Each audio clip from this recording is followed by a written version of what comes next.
फिलिपियो 1 का 19 से लेकर 30 में लिखा है, क्योंकि मैं जानता हूँ कि तुम्हारी विनती के द्वारा और यीशु मसीह की आत्मा के दान के द्वारा इसका प्रतिफल मेरा उद्धार होगा। मैं तो यही हार्दिक लालसा और आशा रखता हूँ कि मैं किसी बात में लज्जित ना हूँ, पर जैसे मेरे प्रबल साहस के कारण मसीह की बढ़ाई मेरी देह के द्वारा सदा होती रहे, वैसे ही अब भी हो। चाहे मैं जीवित रहूँ या मर जाऊँ, क्योंकि मेरे लिए जीवित रहना मसीह है और मर जाना लाभ है। पर यदि शरीर में जीवित रहना ही मेरे काम के लिए लाभदायक है तो मैं नहीं जानता कि किसको चुनूं, क्योंकि मैं दोनों के बीच उधार में लटका हूँ। जी तो चाहता है कि कूच करके मसीह के पास जा रहा हूँ, क्योंकि ये बहुत ही अच्छा है, परंतु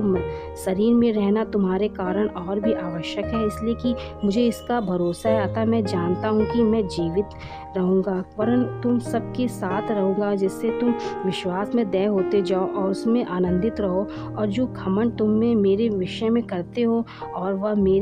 फिर तुम्हारे पास आने में मसीह यीशु में अधिक बढ़ता जाए। केवल इतना करो कि तुम्हारा चाल चलन मसीह के सुसमाचार के योग हो, कि चाहे मैं आकर तुम्हें देखूं चाहे ना भी आऊं, तुम्हारे विषय में यही सुनूं कि तुम एक ही आत्मा में स्थिर रहो और एक ही चित्त होकर सुसमाचार के विश्वास के द्वारा परिश्रम करते रहो, और किसी बात में विरोधियों में भय नहीं खाते। ये उनके लिए विनाश का स्पष्ट चिन्ह है, परंतु तुम्हारे लिए उद्धार का, और ये सब परमेश्वर की ओर से है, क्योंकि मसीह के कारण तुम में ये अनुग्रह हुआ है कि ना केवल उस पर विश्वास करो पर उसके लिए दुख भी उठाओ, और तुम्हें वैसा ही परिश्रम करना है जैसा तुमने मुझे करते देखा है और भी सुनते हो कि मैं वैसा ही करता हूँ। इस वचन के पढ़े और सुने जाने परमेश्वर आप सभी को आशीष दे। आमीन।